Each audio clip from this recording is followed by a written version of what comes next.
नमस्कार साथियों, मेरा नाम है अजय मौर्य और स्वागत है आप लोगों का अजय सर जी यूट्यूब चैनल पर। साथियों, आज एक खबर आप लोग देख पा रहे होंगे कि यूपी में पीपीपी मॉडल पर चलेंगे सरकारी स्कूल। तो यह पीपीपी मॉडल क्या है साथियों? तो यहाँ आप लोग देख लीजिए, पीपीपी का अभिप्राय है पब्लिक प्राइवेट पार्टनरशिप। इसके तहत सरकार पूरा इंफ्रास्ट्रक्चर तैयार करके, अर्थात पूरा बिल्डिंग आदि व्यवस्था दे करके किसी प्राइवेट एजेंसी को विद्यालय को सौंप देगी और वह प्राइवेट एजेंसी उस विद्यालय को का संचालन करेगी। इसमें सिर्फ आने वाले समय में नए विद्यालय इसके तहत डेवलप कराए जाएंगे और उन विद्यालयों में अत्याधुनिक व्यवस्था के साथ शिक्षण कार्य होगा। अर्थात वह जो विद्यालय होगा वह अत्यंत अत्याधुनिक सुविधाओं से लैस होगा। लेकिन आप लोगों को बताना चाहता हूं कि जो पूर्व में हमारे प्राइमरी विद्यालय चल रहे हैं, जूनियर विद्यालय चल रहे हैं, वह निरंतर चलते रहेंगे। सरकार इसको एक प्रयोग के तौर पर लेकर के आएगी और यदि यह मॉडल सक्सेस रहा तो आगे इसका विस्तार भी होगा। आपको बताना चाहता हूं कि इसके तहत पहले भी स्कूल खोले जा चुके हैं लेकिन संचालन नहीं हो पाया था। यहाँ आप लोग देख पा रहे होंगे कि जो दिया हुआ है कि लेकिन यह व्यवस्था अपनाने से पहले फेल हो गई थी। 2010-11 में 148 और 2012-13 में 45 स्कूल स्वीकृत किए गए।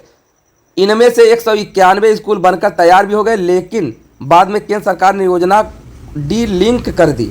अर्थात पूर्व में विद्यालय 191 बनकर तैयार थे लेकिन ये योजना संचालित नहीं हो पाई थी। अर्थात ये बहुत पहले से ही प्रोग्राम, यहाँ देखिए 2010-11 में ही ये विद्यालय बने हुए थे। अर्थात यह प्रोग्राम बहुत पहले का है लेकिन अभी तक ये क्रियान्वित नहीं हो पाया है। तो अब स्कूल जो भी डेवलप होंगे इसके तहत वह गुणवत्ता को ध्यान में रख करके ये सब चीज़ें तैयार किया जा रहा है। परिषदीय शिक्षकों को भी अपने स्कूल को समृद्ध करना होगा, पढ़ाई का वातावरण बढ़िया बनाना होगा। कायाकल्प के तहत सरकार पूरी व्यवस्था कर रही है। विद्यालय में सारी जो अत्याधुनिक व्यवस्थाएं होनी चाहिए लगभग सब धीरे धीरे डेवलप हो रहा है। सिर्फ अध्यापकों की कमी की बात है तो धीरे धीरे वैकेंसी के तहत उसको भी अगर सरकार के द्वारा भर दिया जाता है तो प्राइमरी विद्यालय भी जो है वह डेवलप हो जाएंगे और इसमें भी शिक्षा की गुणवत्ता काफ़ी अच्छी हो जाएगी और काफ़ी अच्छी करनी भी पड़ेगी, क्योंकि यह पीपीपी मॉडल जो है वह यदि डेवलप होता रहा आगे बहुत ज़्यादा, अगर इसका लाभ देखा गया और वहीं हमारे परिषदीय विद्यालयों का ग्राफ अगर शिक्षा के मामले में गिरने लगा तो आने वाले समय में यह पीपीपी मॉडल ही डेवलप होगा।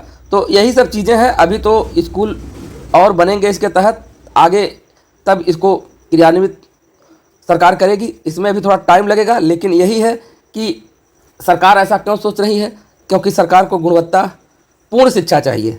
और आप लोगों ने देखा होगा कि कुछ समय पूर्व आप लोगों ने देखा होगा कि शिक्षा व्यवस्था जो प्राथमिक की थी वह बहुत ही लो स्तर पे आ गई थी। सरकार प्राथमिक शिक्षा के प्रति संवेदनशील दिख रही है, जिसके तहत ये सब व्यवस्थाएं लागू हो रही हैं। तो सबको मेहनत करना होगा और प्राथमिक विद्यालयों को भी डेवलप करना होगा। वहाँ के विद्यार्थियों को गुणवत्तापूर्ण शिक्षा प्रदान करना होगा, जिससे कि कोई परिषदीय विद्यालय के ऊपर, उनके शिक्षकों के ऊपर उंगली नहीं उठा सके। तो यही सब चीज़ें हैं साथियों, जो कि अब धीरे धीरे और भी स्पष्ट होगा। जैसे कि ये योजना आगे बढ़ेगी तो इसका हानि लाभ आगे जा कर के पता चलेगा। लेकिन फिलहाल अभी ऐसा नहीं है कि जो सारे विद्यालय हैं उसको प्राइवेट लोग, जो कुछ लोग समझ रहे थे कि, तो ऐसा नहीं है कि प्राइवेट सेक्टर में उनको नहीं दिया जाएगा, प्राइवेट एजेंसी को देने की बातें नहीं है। जो पुराने विद्यालय हैं, ये सिर्फ नए विद्यालय जो बनाए जाएंगे उनके लिए ये व्यवस्था हो रही है। धन्यवाद।